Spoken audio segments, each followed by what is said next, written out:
2024 December నెల 10వ రాశి మకర రాశి ఫలితాలు చెప్పుకున్నాం. మకరశ్చాన్ మృగో నక్రః. మకర రాశి శని అధిపతి. ఆ శని ద్వితీయంలో ఉన్నాడు. ఈ మకర రాశికి ఇదివరకు పూర్తిగా ఏలినాటి శని 5-6 సంవత్సరాల నుంచి చాలా కష్టాలు, నష్టాలు, భరాయించలేని బాధలు, బతకటం ఎట్లాగా, మనం బతకటం కంటే చచ్చిపోవటం మంచిదన్నంత బాధపడి ఉంటారు ఈ రాశి వాళ్ళు. ఈ మకర రాశికి మంచి రోజులు చాలా దగ్గరలో ఉన్నాయి.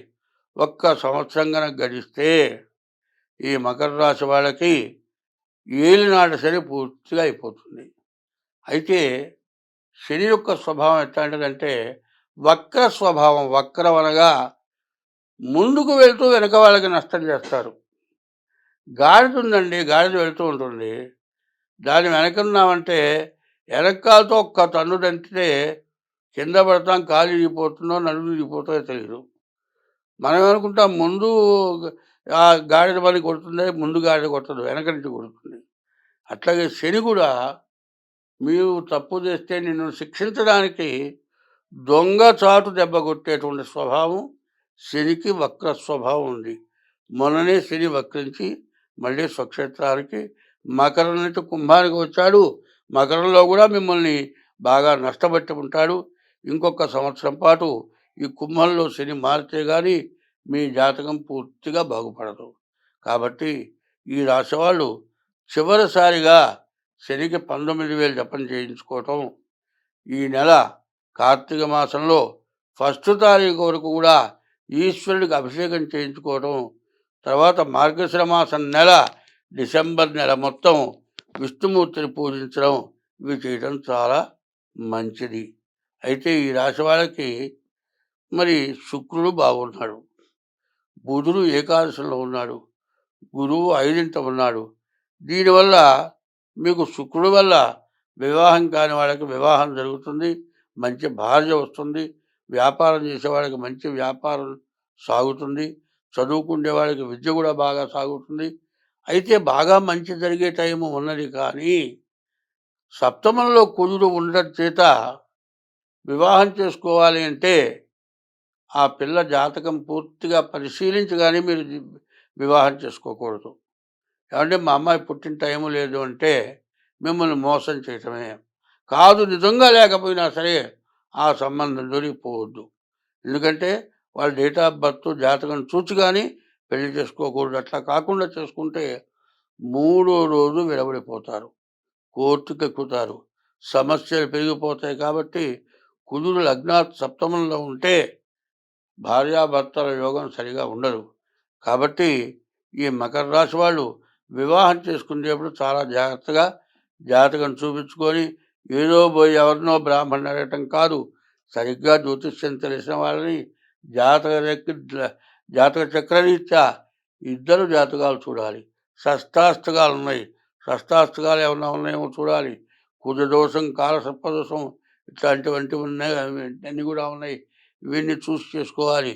పెళ్ళి కాలేదు అనుకొని పెళ్లి చేసుకుంటే పెళ్ళి అయిన తర్వాత భార్యాభర్తల కలయలేక ఇద్దరు కూడా విడబడి కోర్టుకెక్కి మరి పోలీసు కేసులు పెట్టుకొని సంవత్సరాల అవస్థలు పడి వివాహం అయి కూడా మరి బతకలేక జీవితం మీద విరక్తి పుట్టి విడాకులు రాక రెండో పెళ్లి చేసుకోలేక ఇబ్బంది పడేటువంటి వాళ్ళు ఉన్నారే. అదే రకమైన ఇబ్బంది వచ్చే పరిస్థితి ఈ మకర రాశి కనపడుతుంది. కాబట్టి చాలామంది కోర్టుకెక్కి తల్లిదండ్రులను కూడా జైల్లో పెట్టి కొట్టించిన వాళ్ళు ఉన్నారు. ఇటువంటి సమస్యలు రాకుండా ఉండాలంటే మీ జాతకం పూర్తిగా తెలుసుకొని వివాహం చేసుకోవడం మంచిది. అయితే ఈ రాశికి గురువు, రాహువు, బుధుడు బాగున్నాడు. ఆదాయం బాగుంటుంది, డబ్బులు వస్తున్నాయి, పిల్ల బాగుంది. లేకపోతే నాకు ఇష్టమైందండి ప్రేమించానంటే అట్లా నీ ఇష్టం వచ్చినట్టు చేసుకుంటే నష్టపడేది నువ్వే. పెద్దవాళ్ళ నిర్ణయం కావాలి, వాళ్ళ జాతకాలు కలిసినగా కావాలి. ఇవన్నీ చూసుకొని వివాహం చేసుకుంటే రాహు బాగున్నాడు కాబట్టి మంచి సంపాదన వస్తుంది. దొరికేదైనా మీకు ఎగ్గొట్టిన వాళ్ళు ఉంటే వాళ్ళు కూడా మీ ఆస్తి మీ స్వాధీనం చేస్తారు. మీకు అన్ని విధాలా బాగుంటుంది. అయితే కేతువు బాగుండకపోవటం వల్ల జాగ్రత్త పడకుండా తొందరపడి చెడిపోయేటువంటి లక్షణాలు ఉన్నాయి. కాబట్టి మీరు చాలా జాగ్రత్త పడి ముందు మీ జాతకం చూపించుకొని మీ జాతక రీత్యా పెద్దవాళ్ళ అనుభవం ఉంటుంది. తల్లిదండ్రులు పెంచి పెద్ద చేసేవాళ్ళు మీ మేలు కోరుతారు. వాళ్ళ మేలు తర్వాత మాబోటి వాళ్ళు చెప్పేటువంటి జాతక రీత్యా మీరు వివాహాది శుభకార్యాలు కానీ మీరు ఏ పని చేయాలన్నా మకర రాశి వాళ్ళు చాలా జాగ్రత్తగా తెలుసుకొని నడవండి. మీకు చివర ఏలినాటి శని చివర భాగం వచ్చేసింది. ఇక మంచి రోజులు మంచి అడుగు పెట్టబోతున్నారు. ఈ అడుగు వేసేటప్పుడు జాగ్రత్తగా కింద నేల సరిగ్గా ఉంది చూచి అడుగు వేయాలి. పైన కళ్ళు పైన పెట్టుకొని అడుగు వేస్తే ఎందుకు పనికి రాకుండా పోతారు.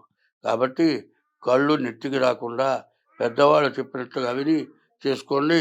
మీకు అన్ని విధాలా బాగుంటుంది. స్వస్తి. ఉపోద్ఘాతము అంటారు.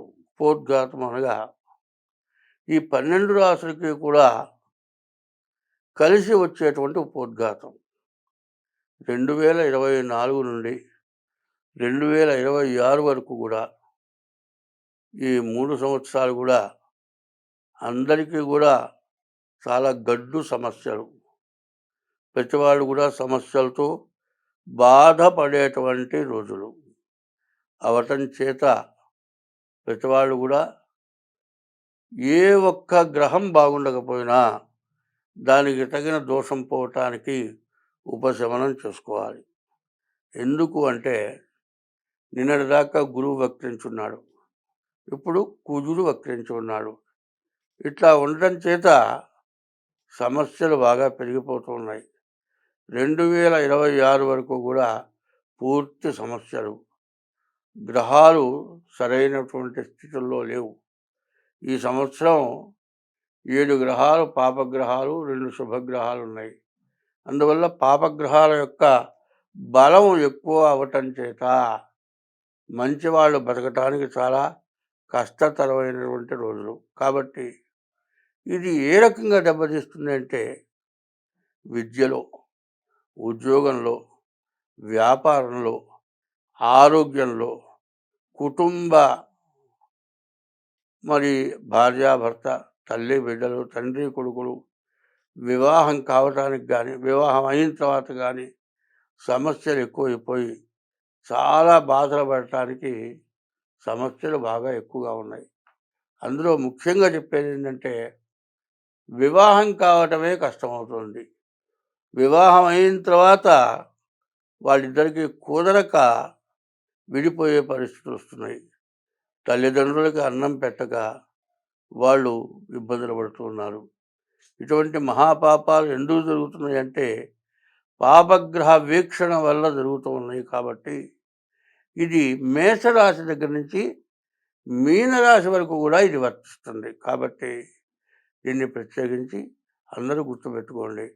ఏమిటా అంటే అప్పులు తీరకపోవటం, అప్పులు చేయటం, ఆస్తులు పోవటం, భార్యాభర్తలకు అనుకూలత లేకపోవటం, చదువుకునే పిల్లలకి విద్య సరిగా రాకపోవటం, చదువుకునే పిల్లలకి ఆడపిల్లలతో అనవసరమైన దుర్గతి సంబంధాలు కలగటం, ఇట్లా రకరకాలైన సమస్యలతోటి ప్రజలు బాధపడేటువంటి రోజులు 24 నుండి 26వ సంవత్సరం వరకు కూడా ఈ పరిస్థితులు బాగా ఎక్కువగా ఉన్నాయి.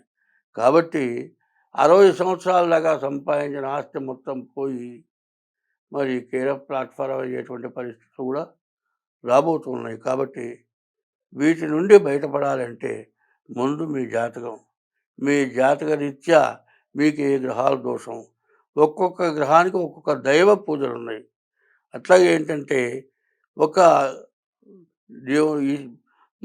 కుంభరాశి ఉందండి, ఈశ్వరుడు.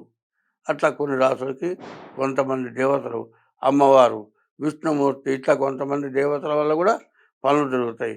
గ్రహశాంతులతో పాటు దేవతా పూజలు కూడా జరుగుతూ ఉంటాయి మా వల్ల.